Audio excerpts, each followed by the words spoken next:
इस डेवलपमेंट में, political development में हमने आर्म फोर्सेस को भी इन्वॉल्व कर दिया है। इतनी छोटी सी बात को अपने मुल्कों की जो सियासत है और जो इलेक्टोरल सिस्टम है उससे तो नहीं मिलाते।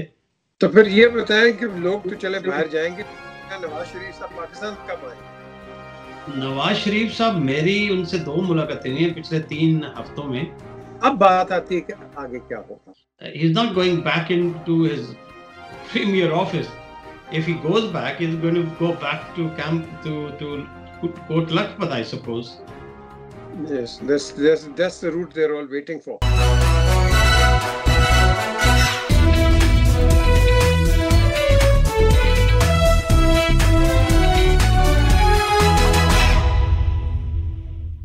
Assalamu alaikum and welcome to PJ Meer's official YouTube channel. बड़ी डेवलपमेंट हो रही है पाकिस्तान में और पर्टिकुलरली आपने देखा है कि इस डेवलपमेंट में, पॉलिटिकल डेवलपमेंट में हमने आर्म फोर्सेस को भी इन्वॉल्व कर दिया है। साथ साथ हमने पहले जुडिशरी को भी इन्वॉल्व कर दिया था। अब वो कहते हैं ना, to put the icing on the cake, ये हो गया। बहरहाल एक क्लियर डिवीजन नजर आ रही है। कई फोरम्स पे हम देख रहे हैं कि जो आर्मी ऑफिसर्स हैं, एक्स आर्मी ऑफिसर्स, वो अपने आप को डी अलाइन कर रहे हैं with PMLN। On the other side हम देख रहे हैं पीपल्स पार्टी बड़ा अपना एक रोल प्ले करती रही है। उसका रोल वही आ गया बिकॉज वो कहते हैं ना, once bitten twice shy. And of course after mister Bhutto इन्होंने एक बड़ी एक स्टेडी कोर्स अपना ले ली। अब बात आती है कि आगे क्या होगा, इस पर भी हम आज बात करेंगे। और फिर साथ American elections and then local politics and of course ये जो कोविड का एक मसला चल गया दोबारा, और वो कहते हैं ये नई सेकेंड वेव जो आ रही है, इस पे क्या होगा। आज मेरे पास इन्हीं चीज़ों के लिए एक एक्सपर्ट हैं, doctor Ashraf Chauhan, former member of the provincial assembly in Punjab and of course he is also a qualified doctor.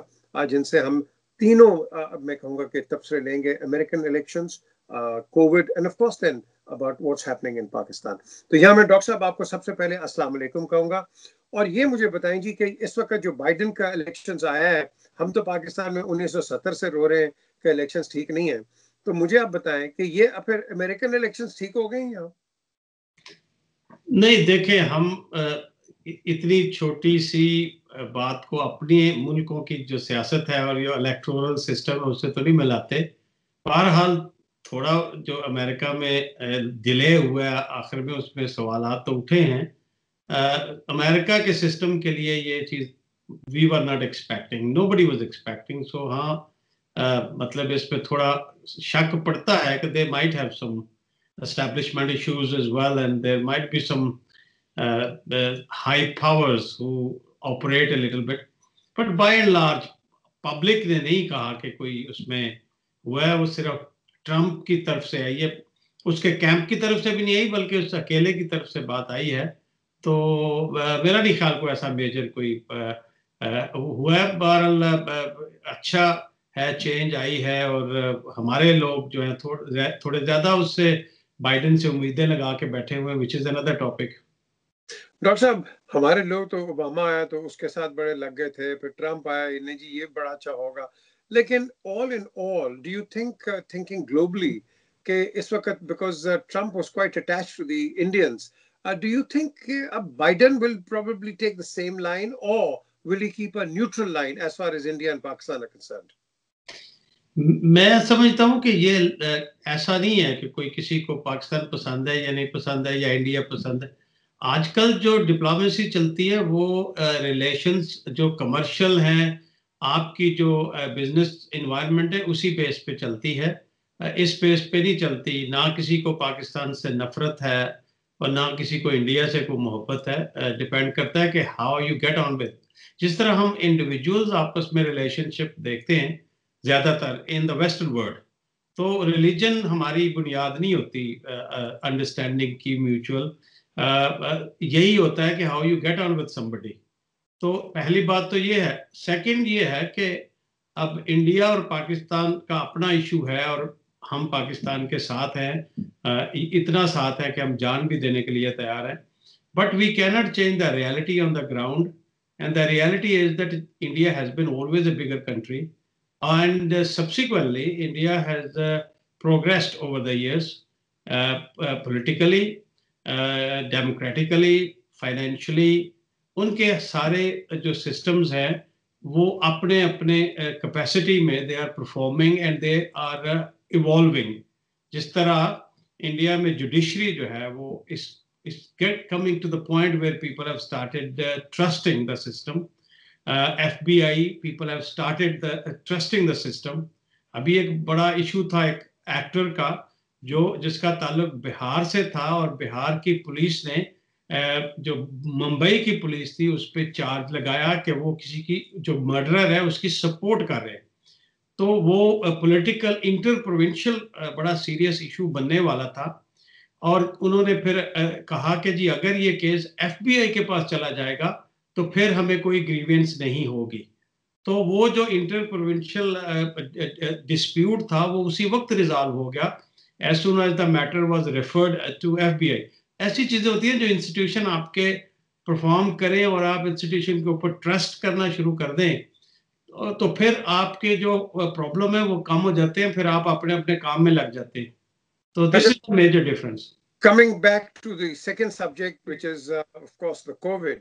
अब यहाँ बरतानिया में लॉकडाउन लग गया, लेकिन यहाँ भी काफी डिसेंशन है। कई MPs हैं, पर्टिकुलरली विंजर का MP, वो बिल्कुल अगेंस्ट गया गवर्नमेंट के। So it's been 38 against the rest. अब ये मुझे बताएं कि do you think this lockdown in England was necessary?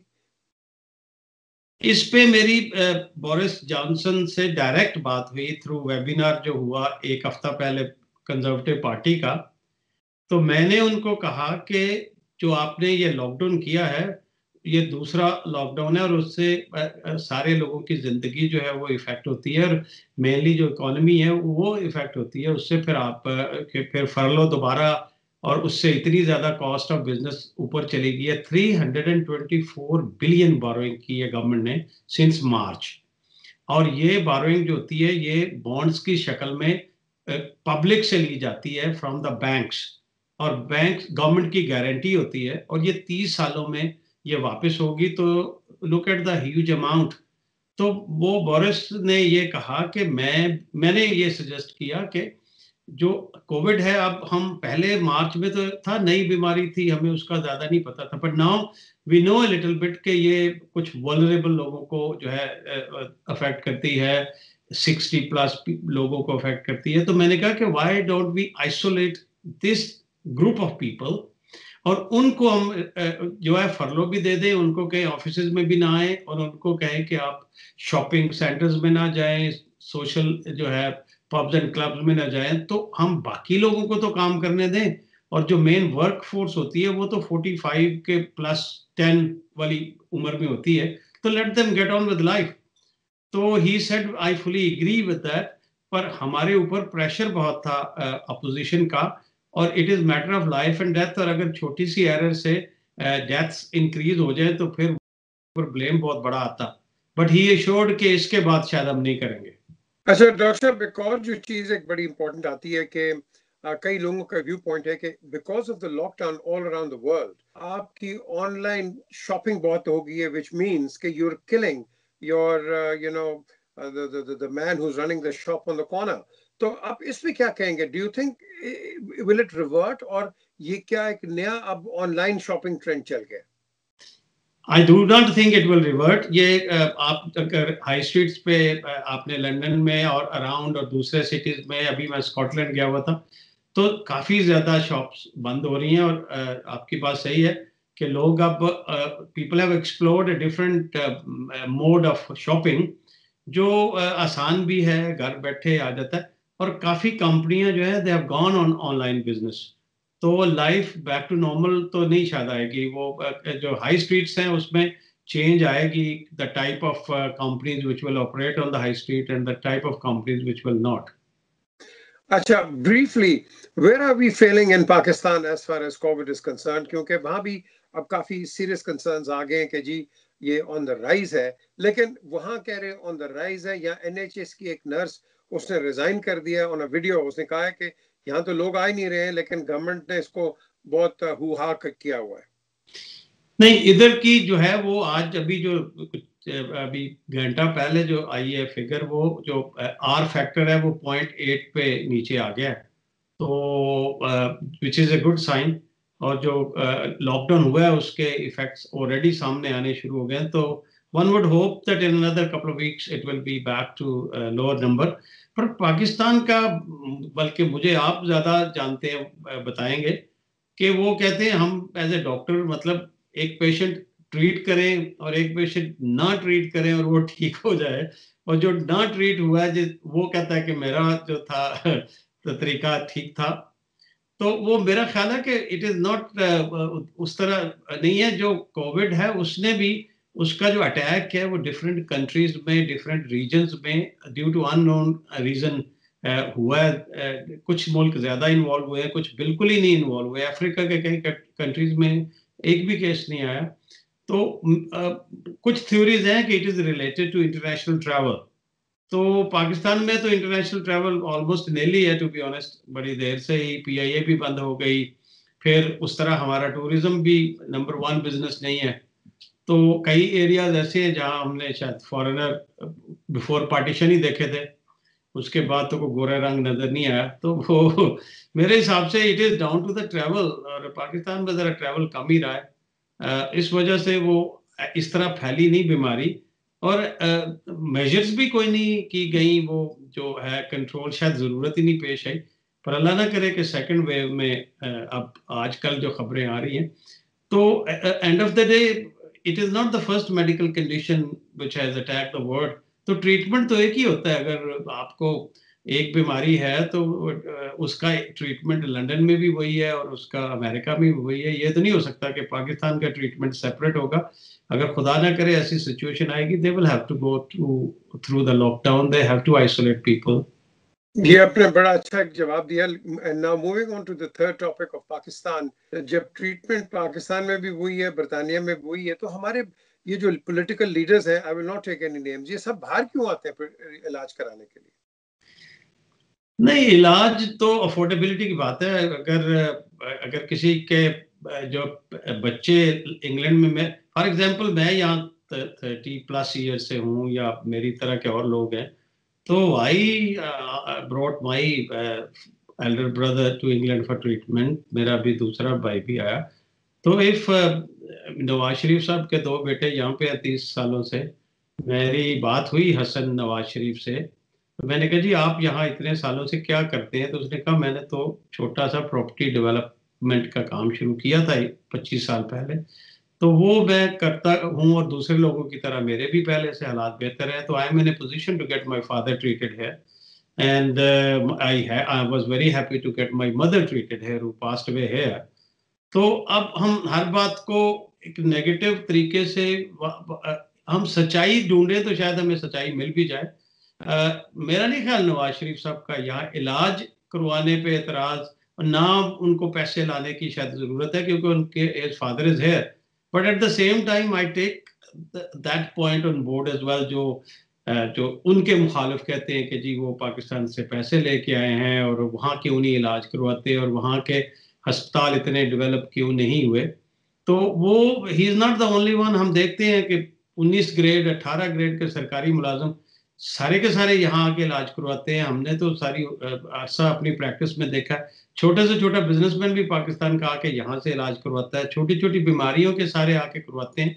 तो ये एक है प्रॉब्लम पाकिस्तान में। और प्राइवेट सेक्टर जो है वो डेवलप हुआ ही नहीं है।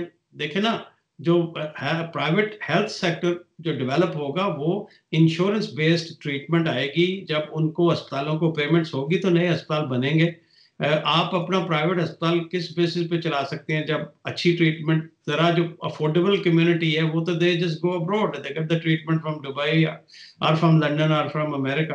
तो ये एक ट्रेंड जो है, सब एक पूरा एक सिस्टम है। ऑब्वियसली जिम्मेदारी गवर्नमेंट पे है, पर वो वहाँ निज़ाम हेल्थ का ऐसा है कि एक है आर्मी का जो सेक्टर है या फोर्सेस वाले हैं, उनका अपना एक निज़ाम है विच इज़ वेरी गुड।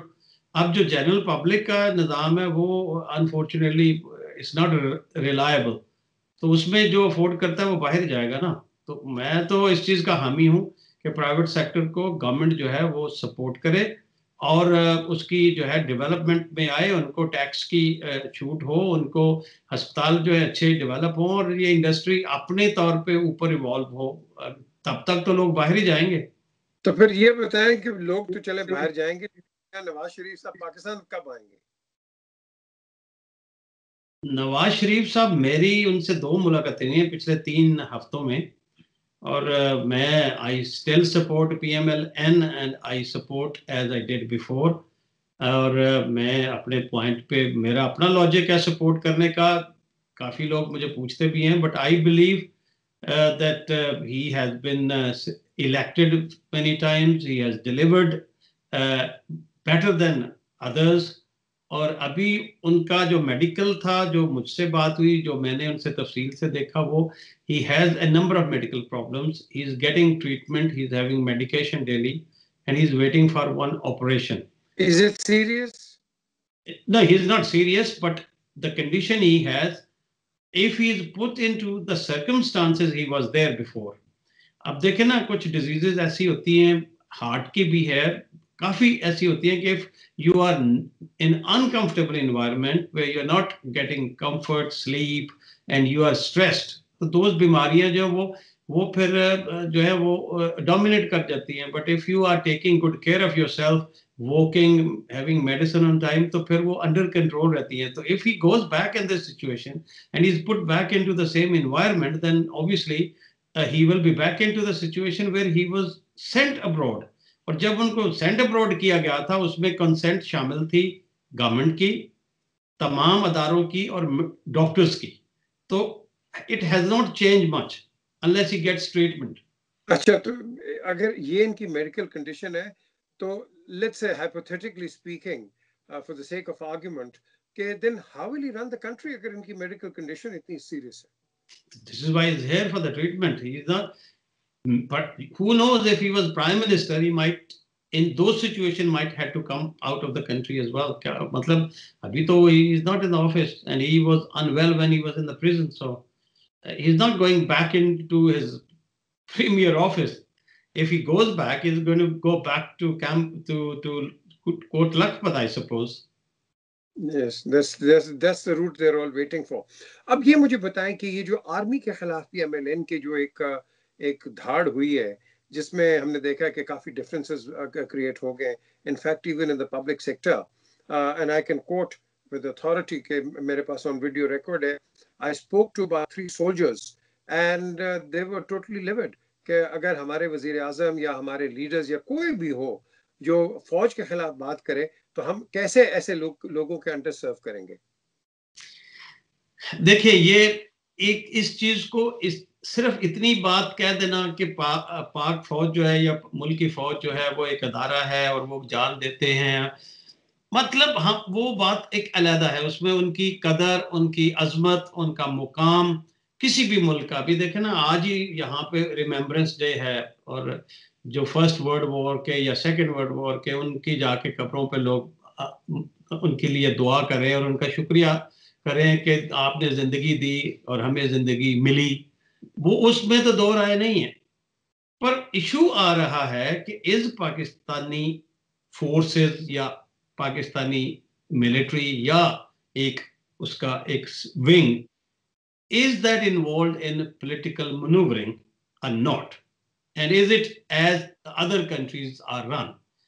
क्या रॉ की भी उतनी इंटरफेरेंस है पॉलिटिकल सिस्टम में, या मुसाद की ही उतनी है, या ब्रिटिश जो है अपना MI5 की उतनी ही इन्वॉल्वमेंट है in making and breaking the governments. Specially जब वो 1-2 जजों की वीडियोस आई हैं, और एक तो सुप्रीम कोर्ट के जजेस ने पब्लिकली कहा है कि जुडिशियल सिस्टम में भी इंटरफेरेंस है।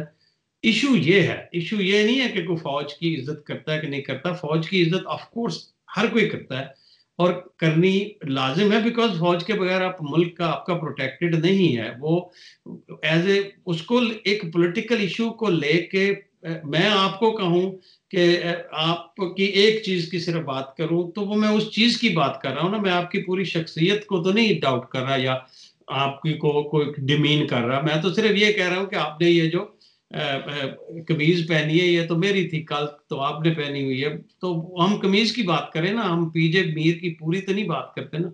अब लोग कहते हैं ऐसा तो कोई अदारा दुनिया में नहीं है कि आप उसको एक हॉली काउ कर लें कि आप उस तरफ उंगली ही नहीं उठा सकते। मतलब एक पाकिस्तान का अदारा है। अगर ये साबित है कि military is interfering in political system, और उससे इंटरफेरेंस से भी कोई बात नहीं है, बिकॉज थर्ड वर्ल्ड के मुल्कों में फोर्सेस का इन्फ्लुएंस ज्यादा होता है क्योंकि दे आर ताकतवर। इशू ये है कि क्या वो जो हमारा इलेक्टोरल सिस्टम है उसमें इंटरफेयर कर रहे हैं। और इलेक्टोरल सिस्टम का मतलब है कि आप पब्लिक की जो आवाज है उसमें या पब्लिक की जो चॉइस है उसको चेंज कर रहे हैं। वो फिर पब्लिक तो सबसे ज्यादा इंपॉर्टेंट है ना, जो अवाम, सारा कुछ तो पब्लिक के लिए है। अगर पब्लिक चाहे कि x should be the prime minister और पावर से वाई को प्राइम मिनिस्टर बना दिया जाए तो फिर तो एतराज आएंगे ना, फिर तो वो नहीं चलेगी बात। डॉक्टर साहब, thank you very much for your time. ये थे doctor Ashraf Chauhan, former member of parliament. आपने व्यू पॉइंट्स दे रहे थे। सेकेंड वेव की बात की। आई थिंक सेकेंड वेव की बात नहीं है, अब the time has come now to behave rather than wait for the second wave. जब तक हम बिहेव नहीं करेंगे and we do not tackle it just as we tackle cholera, malaria, AIDS, typhoid और हर किस्म की इन्फ्लुएंजा डिजीजेस, इवन डेंगी, तो फिर इसके साथ भी we have to learn how to live with it. And में बात आती है फौज की। फौज हमेशा इसने दुनिया के अंदर एक रोल रखा है। आप खुलफाए राशिदीन के दरमियान भी देख लें, आप सेकेंड वर्ल्ड वॉर के दरमियान भी देख लें, general Eisenhower president of America बने थे, Charles de Gaulle president of France बने थे। ये बन जाते हैं बिकॉज हमेशा डेमोक्रेसीज सिंगल हैंडेड नहीं चलती, उनको इंटरनली कोई ना कोई साथ देने के लिए खड़ा होना होता है। ये हिस्ट्री है and this is the root of democracy. Democracy हम लोगों को कहते हैं डेमोक्रेसी, लेकिन डेमोक्रेसी अभी भी बन रही है। आप देखेंगे कि अमेरिका के अंदर कई जगह कालों के राइट्स नहीं होते हैं, उनको मार पड़ती है। आप हिंदुस्तान में देखें, आप कई और मुल्कों में देखें, बर्मा में देखें क्या हो रहा है, आप चाइना में देख लें। तो लेकिन इसको हमने आगे बेहतरी बनाना है।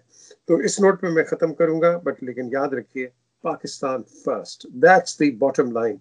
बाकी ठीक है, डिफरेंसेस आएंगे जाएंगे, लेकिन we have to keep the state of Pakistan first.